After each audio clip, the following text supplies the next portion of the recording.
Saudaraku sekalian yang kekasih, berulang-ulang kita dengar dan mungkin juga kita katakan bahwa Allah Tuhan itu harta kita.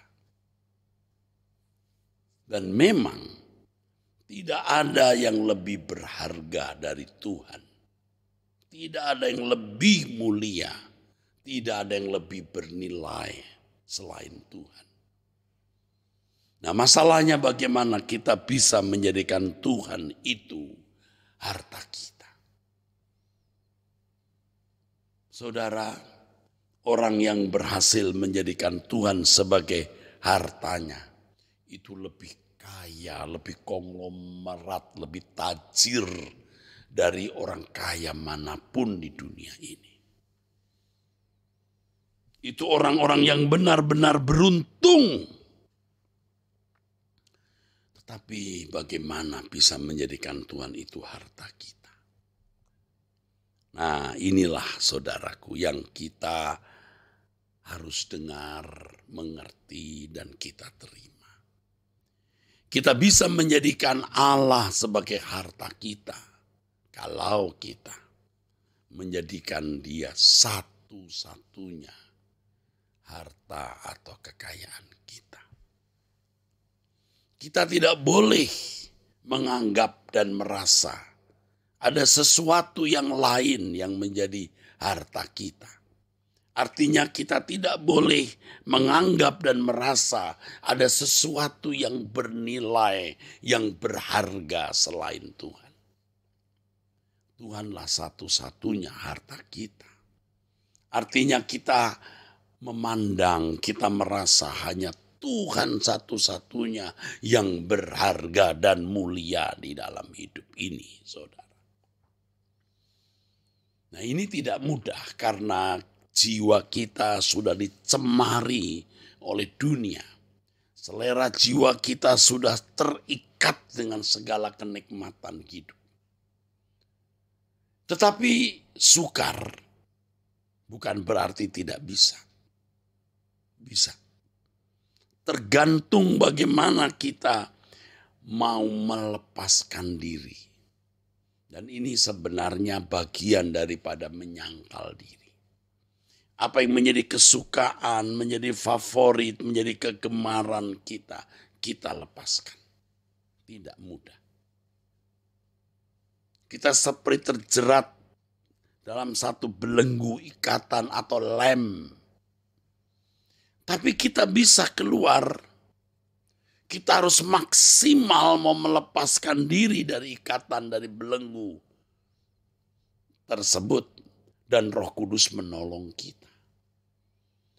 Kalau prosentase kita harus mau keluar dengan menggunakan 100% tekad, niat, tenaga, hasrat kita. Roh Kudus menolong kita untuk keluar. Nah, kalau kita baru menggunakan 10-15%, ya enggak bisa. Enggak bisa. Di dalam Lukas pasal 14 Tuhan mengatakan, seperti seorang raja yang maju berperang menghadapi musuh 20.000. Tapi dianya sendiri hanya punya 10.000. Enggak akan menang. Tetapi 10.000 ini yang dia miliki sepenuhnya dikerahkan.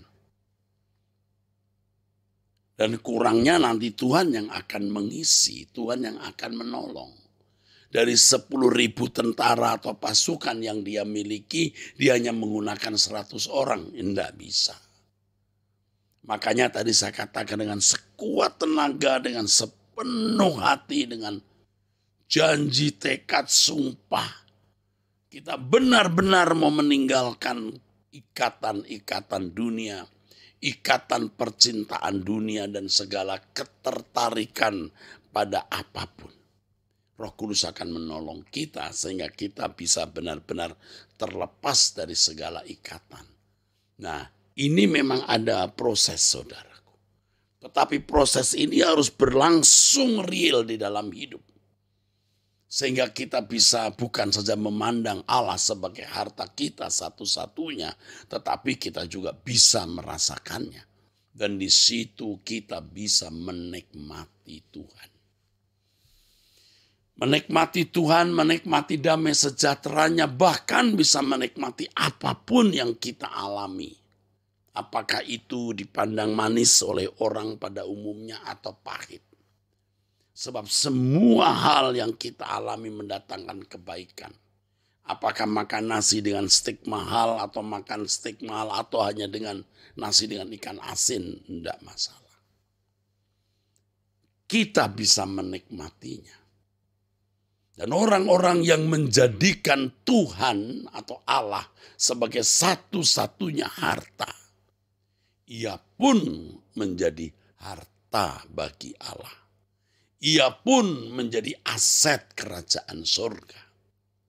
Kalau seseorang tidak menjadikan Allah sebagai satu-satunya harta, ia tidak bisa menjadi aset kerajaan Allah. Dan tidak sedikit faktanya banyak orang yang menjadi aset dari kerajaan kegelapan. Yaitu orang yang hidupnya suka-suka sendiri. Dan ini yang saudara bisa buktikan kalau orang belum menjadikan Allah sebagai satu-satunya harta bagi dirinya. Dia pasti punya kesukaan-kesukaan, hobi-hobi dan lain sebagainya. Tadi waktu kita nyanyi ya, tak ada lagi yang dapat kupertahankan itu, bayangan saya tertuju kepada satu keadaan di mana ada orang-orang yang memandang atau melihat apa yang dia miliki harus dia tinggalkan. Ya. Tadi waktu kita nyanyi, kalau hari ini hari terakhirku, ku pulang ke rumah abadi Bapakku. Tak ada sesuatu yang ku pertahankan, tak ada lagi yang masih ku nantikan. Jadi kalau orang di ujung maut dia melihat motor gede, mogenya, dia lihat raket olahraganya, raket tenisnya, bukan tidak boleh tenis ya, harusnya kita olahraga. Lalu dia melihat pancingan, dia lihat barang-barang kesukaannya, akan ditinggalkan. Lihat rumah mewahnya dengan kolam renang misalnya, saudaraku, mobil. Kalau Tuhan menjadi harta satu-satunya, sudah tidak kita pertahankan, tidak lagi kita nantikan. Ya, banyak orang kan bangun pagi mau bikin apa ya? Atau belum bangun pagi, malam harinya sudah mikir besok pagi aku mau buat ini, aku mau buat itu. Itulah yang dinantikan dan membahagiakan. Tetapi bagi kita yang kita pertahankan hanya Tuhan, yang kita nantikan hanya Tuhan. Ingat, saya tidak melarang saudara punya kesenangan, tetapi apa kesenangan itu Tuhan juga ikut menikmatinya. Saudara perkarakan dengan Roh Kudus. Kalau hari ini hari terakhir saudara, apa yang saudara mau pertahankan? Ya, tidak ada lagi. Toh akan ditinggal kok saudara. Jadi sebelum hari akhir hidup kita, sebelum ujung hari akhir hidup kita, ayo kita lepaskan semua ikatan dan belenggu dan menjadikan Tuhan satu-satunya harta kita. Dan kalau kita menjadikan Tuhan satu-satunya harta kita, kita juga menjadi harta Allah, harta Tuhan, aset kerajaan surga yang kalau kita meninggal dunia, Tuhan akan jemput kita. Nah, ini pesan Tuhan untuk kita hari ini, dan terimalah juga pesan Tuhan nanti jam 6:30 di Suara Kebenaran. Saudara, saya undang untuk hadir on-site. Bagi yang bisa hadir di kota Jakarta, bagi yang di luar kota dan di luar negeri bisa melalui online. 6:30 ya, 6:30 waktu Indonesia Barat. Saudara menerima lawatan Tuhan. Dan saya ingatkan besok hari Rabu, saudaraku, itu ada seminar yang berjudul Menjadi Wanita Rohani. Bapak-bapak juga bisa hadir. Hadir beda dengan tidak hadir. Selama masih bisa hadir, hadirlah. Besok hari Rabu jam 5. Ini 2 sesi saudara, sampai jam 7 atau sampai setengah 8 kira-kira. Sampai setengah 8. Ya. Baik saudara, mari kita tutup dalam doa. Terima kasih untuk kehadiranmu, perjumpaan kita ya Bapa, dan firman yang kau sampaikan pada kami. Segala hormat kemuliaan bagimu Bapa, dalam nama Tuhan Yesus Kristus. Amin. Sampai jumpa saudaraku nanti sore jam 6:30 waktu Indonesia Barat. Nanti sore. Tuhan berkati.